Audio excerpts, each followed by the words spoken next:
Savez-vous ce qui transforme une vie, ce qui est transformateur? Eh bien, pour moi, ce sont les rencontres et encore plus quand c'est une rencontre avec quelqu'un qu'on considère comme un mentor. Alors, bienvenue sur la chaîne de Océan de Coach, libre penseuse, libre penseur. Bonsoir. Nous nous retrouvons aujourd'hui dans un bric-à-brac d'idées. Et donc, je suis Mélanie Ainaru Kaveri, coach professionnel, et j'accompagne les personnes à réfléchir, décider et agir, même quand c'est difficile.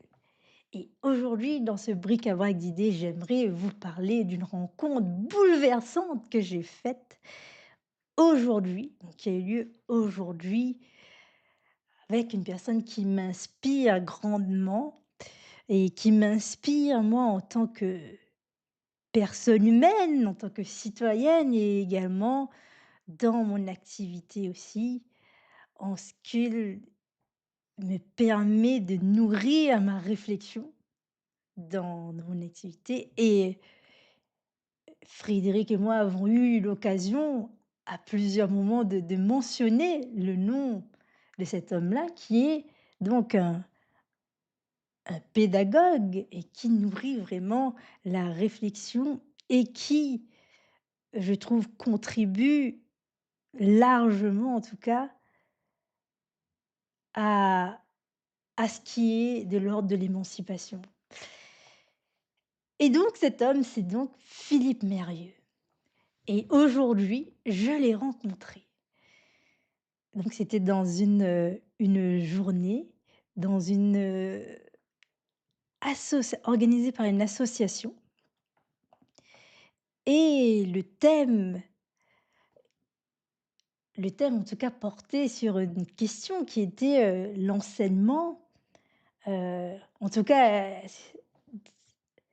l'enseignement, est-ce qu'il est comment il est mentionné? Alors, je ne me rappelle plus de la question, précise, mais en tout cas, c'est ce que l'enseignement, a ce côté émancipateur, et c'est vraiment ici une réflexion riche parce que je trouve qu'elle dépasse déjà.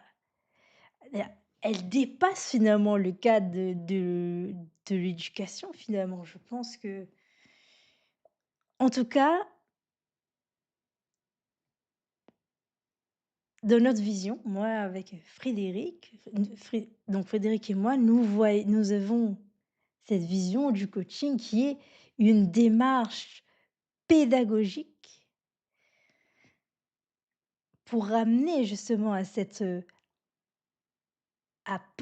pour amener à ce que la personne pense librement. Et c'est vrai qu'il y a un certain nombre de points dont il est bon de questionner pour pouvoir arriver à justement à cela, et que ce ne soit pas que des mots, mais qu'il y a véritablement cet effet-là, cet effet d'émanciper l'individu, plus loin que de le revendiquer, j'ai envie de dire. Et ce que j'apprécie aussi, ce que j'apprécie beaucoup dans les idées de Philippe Murier, c'est qu'il questionne également la place du bien-être.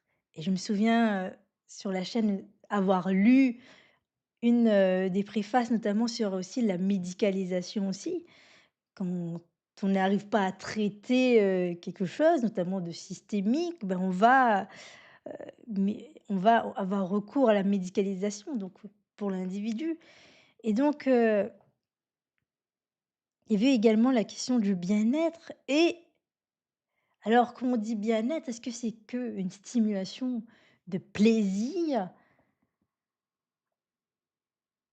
Une stimulation de plaisir, quelque chose juste pour nourrir une satisfaction puérile? De quoi il s'agit finalement? Et effectivement, si c'est simplement offrir des stimuli, des stimuli qui font voilà, qui sont là pour faire plaisir, sans amener une réelle évolution, sans amener à ce que l'individu puisse croître, puisse se dépasser, puisse faire des choses dont il n'imaginait pas, eh bien là, on n'est pas dans le même registre. C'est vrai que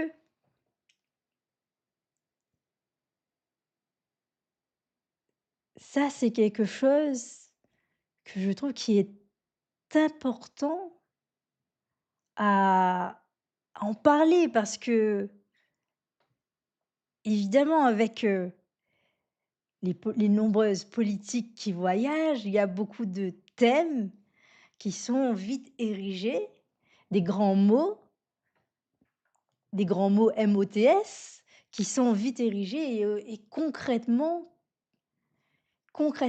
qu'est-ce que ça donne? Qu'est-ce que ça donne, si par exemple on fait des pratiques où finalement ça amène à ce que, heu, l'individu lui-même ou les individus, sont régis donc naturellement par, des rapports de force et stagnent dans cette, situation-là. C'est-à-dire, oui, où ils reproduisent, parfois même malgré eux, ouais, parfois malgré eux, ils reproduisent, des comportements où, eh bien, il va y avoir justement des rapports de force. Notamment, on voit ça, par exemple, dans des animations de groupe où, si le pédagogue ou le coach ou que sais-je, n'a pas réfléchi quelle situation, heu mobiliser, quelle chose créer pour que, il puisse y avoir justement et il y a par exemple avait été évoqué dans la conférence de Philippe Mérieux, par exemple, la rotation des rôles, par exemple, mais, que en tout cas, que chacun puisse, être amené à prendre la parole, puisse être amené à faire quelque chose dont à la fin il est fier et dont il est fier parce que eh bien, c'était un dépassement d'avoir fait ça et ça, ce sont des choses très très précieuses pour moi, qui justement aujourd'hui je suis coach, mais j'ai aussi participé également à des animations et je voyais bien que il y avait des moments où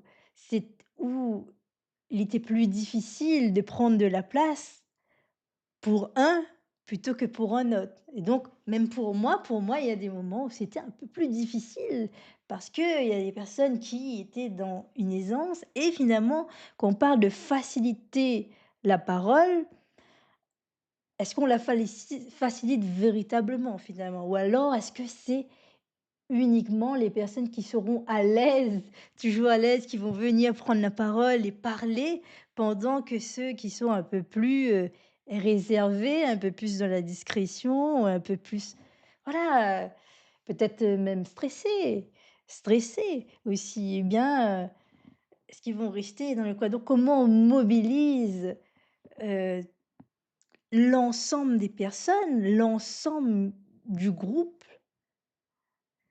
Comment on mobilise tout ce qu'il y a et tout ce qu'on peut mettre pour justement amener à ce que personne ne soit laissé finalement à comment dire? Laissé pour compte, voilà, laissé pour compte quelque part ou être déçu parce que, heu, parce que la la personne n'a pas pu exprimer quelque chose, parce qu'elle a été frustrée, que d'autres ont parlé plus que d'autres, ce qui peut facilement arriver, surtout si on ne,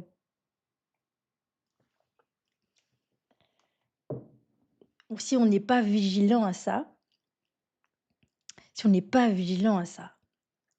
Et donc, oui, il y a des stimulations pour amener le plaisir aussi, amener, et il est encore plus riche aussi,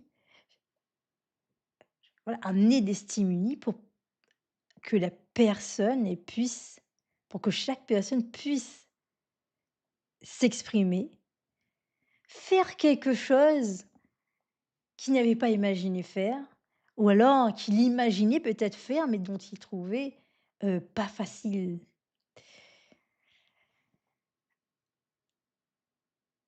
En tout cas, j'étais vraiment heureuse, d'avoir rencontré Philippe Mérieux parce que c'est un homme qui m'inspire beaucoup avec ses idées, ses ses travaux et c'est c'est aussi, j'ai envie de dire, une référence en ce que, bah, il démontre des compétences et des compétences qui, en tout cas, me donnent envie, moi, de me dépasser et notamment de développer plus de rigueur, plus de structure et plus de me nourrir pour avoir encore plus de références aussi, avoir plus de références dans mes propos et surtout, bah, également aussi pouvoir partager efficacement des idées qui peuvent nourrir également d'autres personnes qui m'écouteront peut-être et qui peut dont mes paroles peut-être pourraient peut-être, inspirer ou en tout cas, donner envie de faire quelque chose.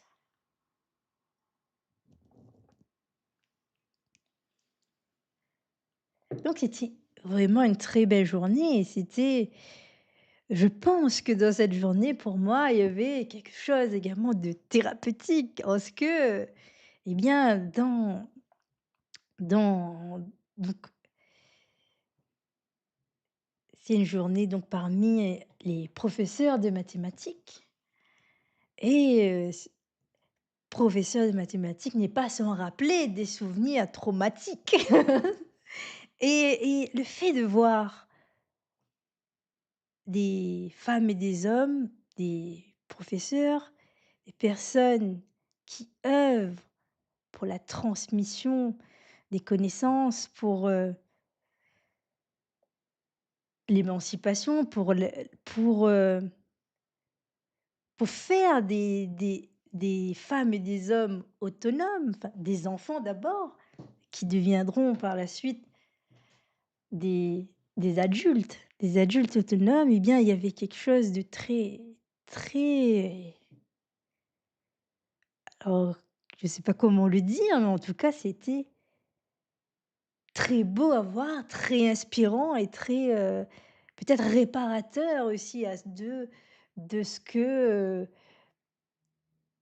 de ce qu'on peut imaginer quand on est enfant, lorsqu'on rencontre certains professeurs. Donc c'est le genre de choses, j'ai envie de dire, qui redonne foi à l'humanité et et je trouve ça merveilleux en tout cas.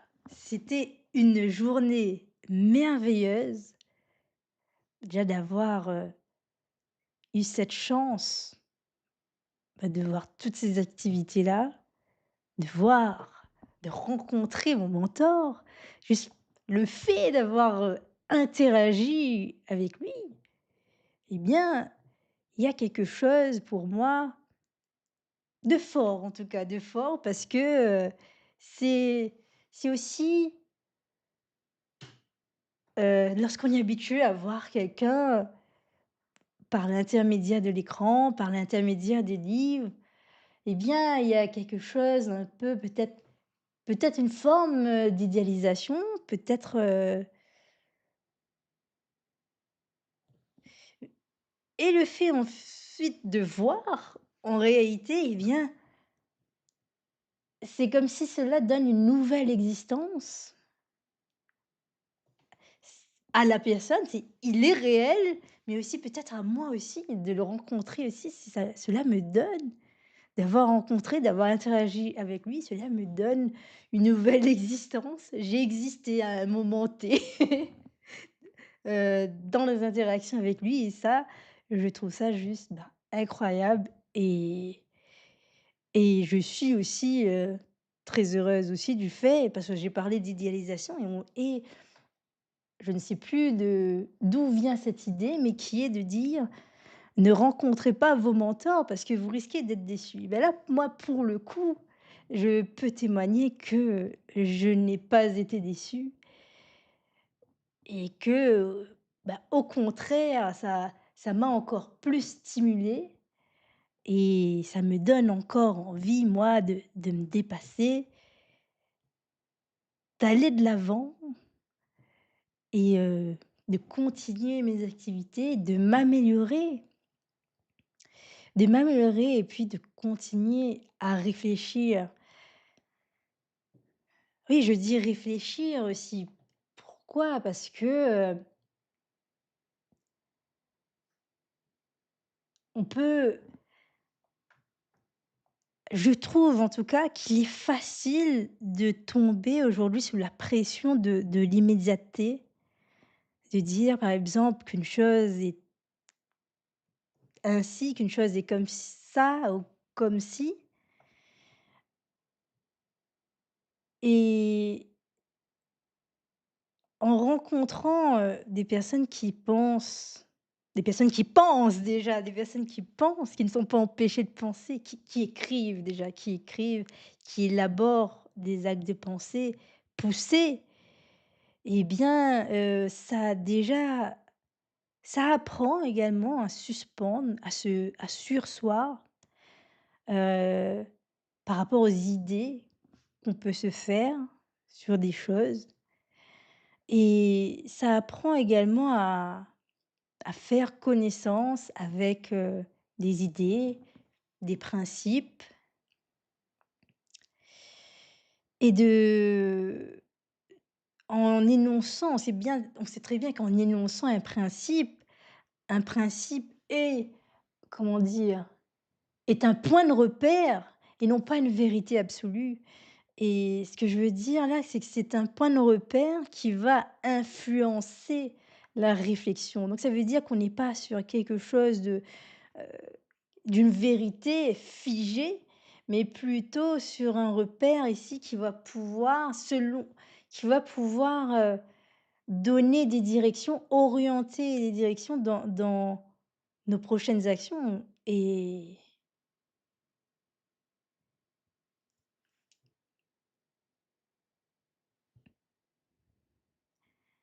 je trouve que c'est le fait de de se dire ça, c'est rafraîchissant aussi. C'est vraiment rafraîchissant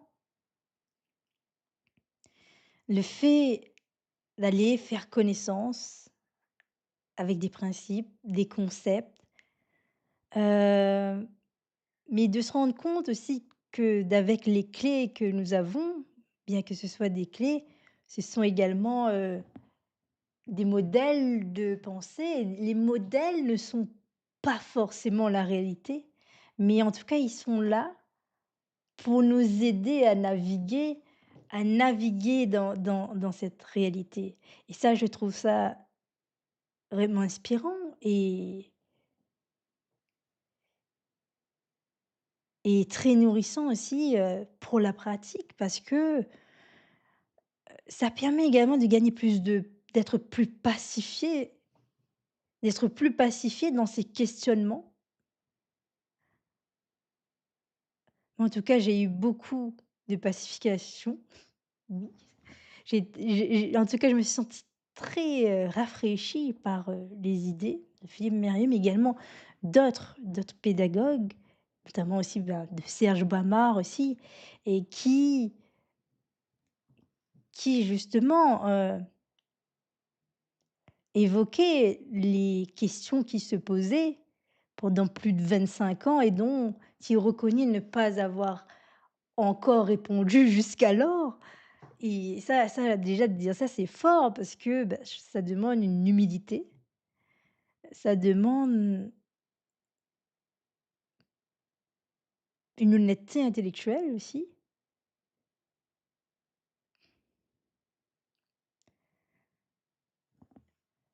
et derrière, il y a aussi cette idée, bah, de progrès aussi. Donc lui, quand Serge Bamar, il parle, il évoque, comment il a dandiné, si je puis dire ainsi, dans ces questionnements ou comment enseigner avec des enfants, des élèves. Quand il s'est posé ces questions-là, où, bah, il est passé par plusieurs, postures, plusieurs transitions et dont bah, la première a été et moi j'ai traversé ça un peu, j'avoue. Donc la première a été de reconnaître le côté, créatif de l'autre. Heu, c'est peut-être un peu l'idée, que l'autre a un potentiel infini et qu'il faut le laisser, créer, donner liberté, donner libre cours à l'imagination. Ce qui a du bon en soi, mais que quelque part, en fait, cette posture était insuffisante. Pourquoi? Ben, pour, ce que j'ai évoqué un peu plus en avant, c'est que, eh bien, quand on laisse toute la liberté, eh bien, l'individu malgré lui ou avec lui, enfin, en tout cas, il tombe dans des dérives et c'est bien pour ça que ça demande toute une ingénierie de penser à ce qu'on met en place, au-delà de la liberté et cette idée que la contrainte permet de construire, d elle permet de construire, elle permet à l'individu de rencontrer un choc, une résistance et face à cette résistance, il va falloir qu'il déploie des ressources pour y faire face. Activer et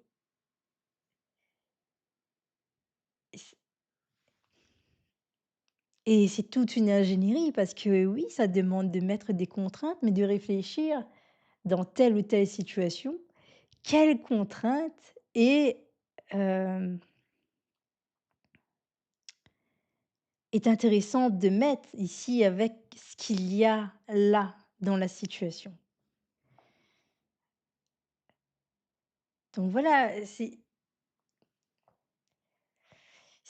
plusieurs, questionnements,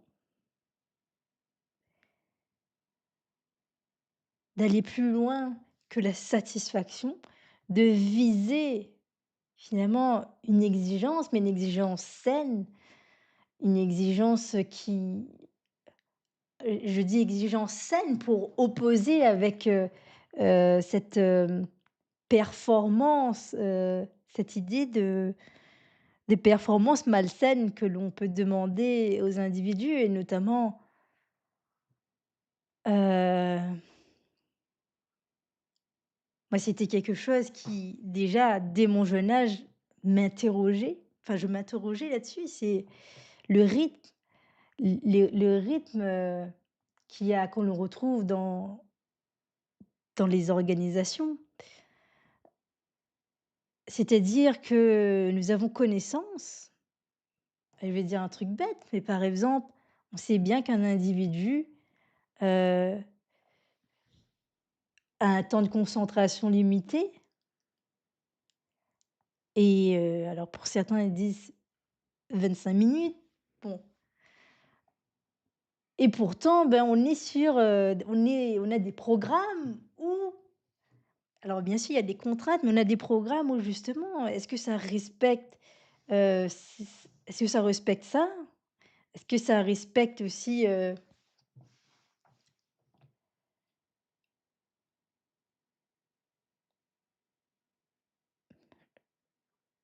les besoins de l'individu? Et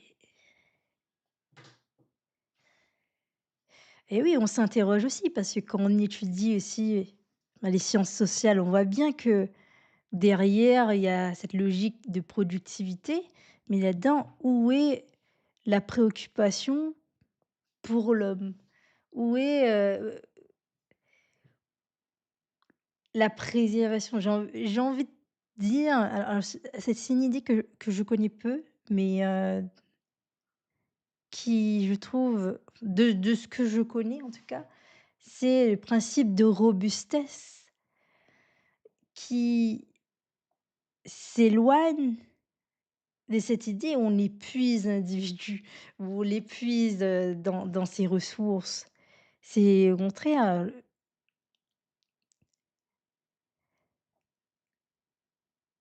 alors déjà le principe de robustesse ne vient pas du monde ne vient pas du monde humain, mais justement c'est quelque chose dont on peut s'inspirer parce que je trouve que c'est intéressant de prendre en compte justement,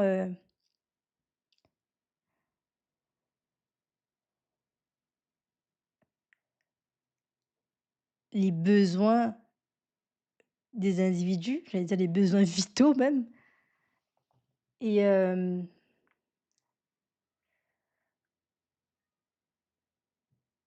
plutôt que d'exiger une suradaptation. Alors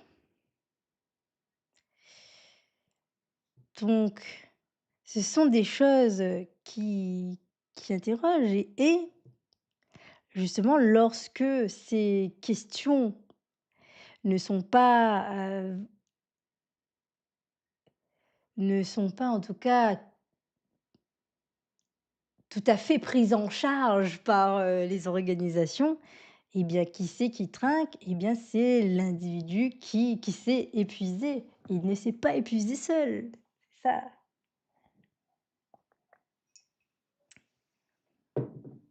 il ne s'est pas épuisé seul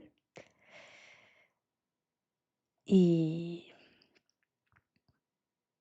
je me dis que quelque part, l'idée de dire qu'il y a ce genre de choses qui arrivent, eh bien, ça demande aussi, ben, l'individu lui-même de de se questionner lui aussi, de se questionner, s'il est amené à être épuisé dans une situation, qu'est-ce qu'il fait lui, face à ça? Qu'est-ce qu'il fait? Est-ce qu'il modifie? Est-ce qu'il bouge dans sa trajectoire? Est-ce qu'il va mobiliser, des ressources extérieures pour pouvoir, sortir de cette situation?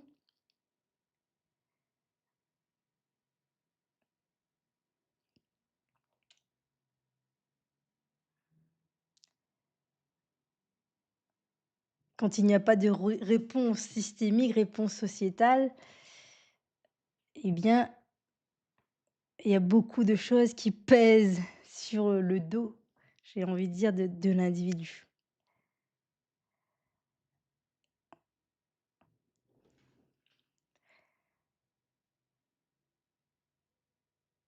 En tout cas, aujourd'hui, cette journée-là a été une journée très marquante où j'ai appris beaucoup de choses, beaucoup de choses. Oui, il y a eu beaucoup d'émotions aussi et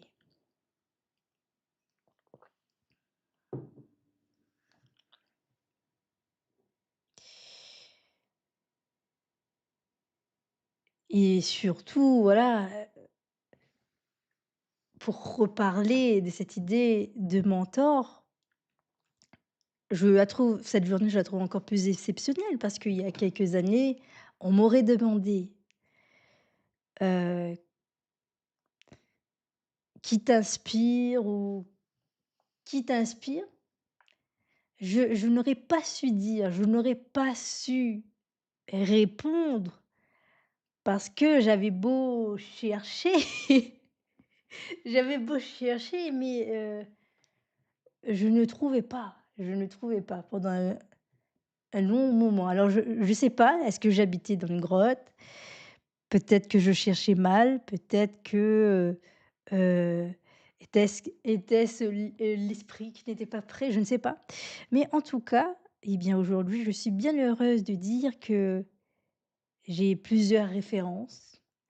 J'ai aujourd'hui plusieurs références aujourd'hui pour dire, de qui, je m'inspire et donc vous savez, c'est déjà et puis j'ai pu rencontrer donc Philippe Mérieux, mais également, d'autres pédagogues aussi, qui est notamment Serge Bamard et Alain Bentolila aussi, qui m'inspire énormément et que j'aime beaucoup aussi, j'apprécie beaucoup regarder les contributions qu'il a faites et notamment dans les radios et des fois j'écoute sur YouTube et ce que j'aime beaucoup là-dedans, c'est sa capacité à créer un instant présent dans les interactions. C'est alors ça, je trouve, ça demande déjà vraiment je vais dire un courage, une confiance aussi parce que, là-dedans, on est dans une incertitude. On est dans une incertitude où, heu, on tisse avec, la personne et cela dépend également de ce que, la personne va en faire de cette interaction-là. Mais, ce que j'aime beaucoup, c'est la présence qu'il y met. Il met beaucoup, énormément de présence dans ses propos qui sont construits sur, sur le moment présent. Mais en plus, bah, c'est un linguiste, donc, il a des repères. Mais c'est ça aussi que je trouve inspirant chez cet homme-là, c'est que, il est linguiste et voilà, on peut imaginer, heu, une espèce de pression où tout de suite on va dire des choses de manière très nette, très précise, très, et lui, il se permet ces moments d'hésitation, ces moments de tissage, ces moments, des moments que je trouve précieux qui font que on tisse quelque chose dans l'instant. Oui, on tisse quelque chose dans l'instant, mais avec la personne et ça permet une richesse et donc c'est quelque chose que j'essaie aussi, bah, de reproduire dans mes bric-à-brac d'idées, notamment quand je suis seule, mais aussi, avec mes invités aussi.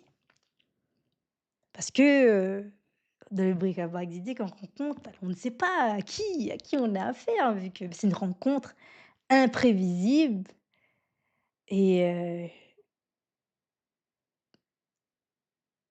qu'est-ce la surprise est, qu'est-ce qui va être abordé?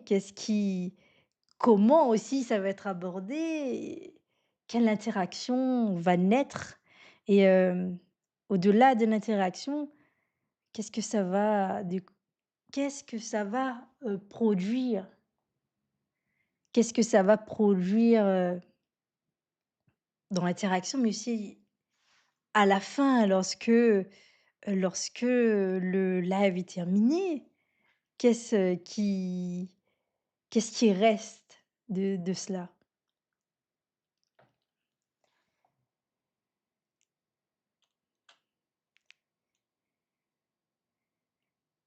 Et moi, je serais d'avis de dire, déjà, c'est permettre également une réflexion brute pour ensuite l'élaborer, mais c'est aussi, je pense, un moment, humain, un moment d'humanité où on rencontre, une autre personne et ce qui est fascinant, c'est qu'il y a tellement de fonctionnements différents et je parlais tout à l'heure d'idées, de modèles et je me dis qu'on a intérêt à déjà avoir différents modèles, avoir vraiment de multiples modèles, mais savoir également se détacher de ces modèles parce que il y a également la réalité et il y a des choses que les modèles viennent parfois enfermer. Où on enferme quelqu'un, c'est-à-dire on interprète. C'est ça le souci aussi. Et des fois on interprète mal. Ça se fait parce que ça tombe très bien de le modèle, ça correspond les critères, mais c'est pas ce qui est en train de se passer en face. C'est pas ce qui est en train de se passer en face et c'est ça que je trouve que enfin pour moi c'est précieux ces moments de tisser en direct avec quelqu'un une interaction parce que c'est un moment où on vit déjà quelque chose d'inédit, mais où on s'affranchit un peu aussi quelque part, hem,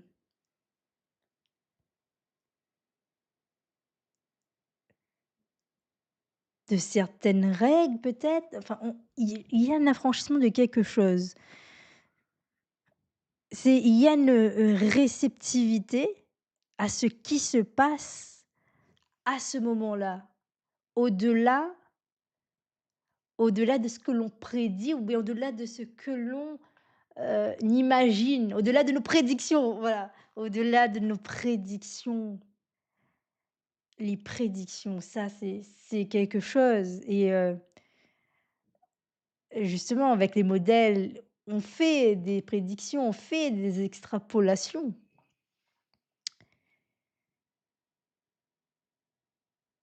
et pourtant on peut encore être surpris. On peut également surprendre aussi, on peut surprendre parce que la personne d'en face ne s'attendait pas à ça et c'est ça aussi la rencontre imprévisible.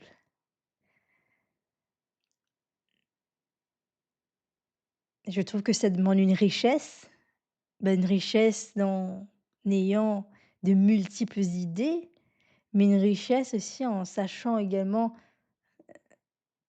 que ces idées-là sont parfois insuffisantes aussi face à ce qu'il y a en face pour donner une interprétation, pour donner, enfin, pour avoir une lecture réelle peut-être.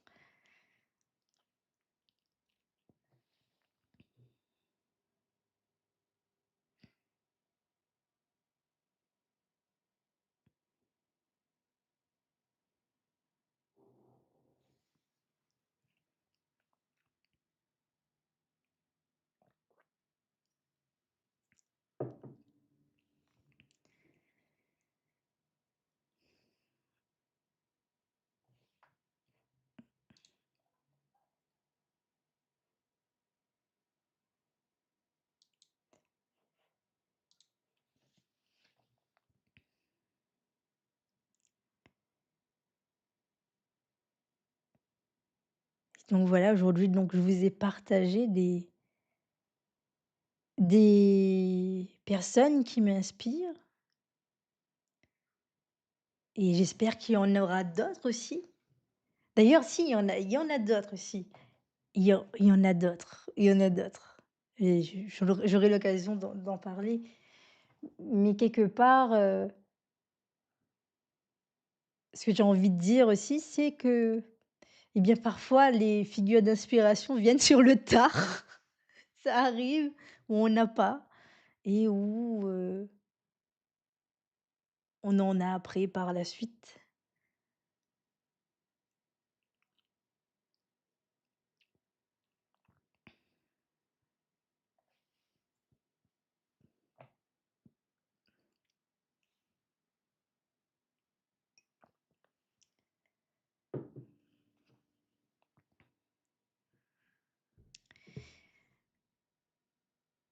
Eh bien, je pense que sur ce, je vais mettre fin à ce live et en tout cas, je vous remercie de votre écoute dans cette, réflexion de bric-à-brac, bric-à-brac d'idées et dans le témoignage que j'ai fait de ma rencontre avec Philippe Mérieux et en tout cas, je vous souhaite à toutes et à tous une, bonne soirée et un bon week-end et je vous dis à très bientôt pour un nouveau bric-à-brac. Au revoir.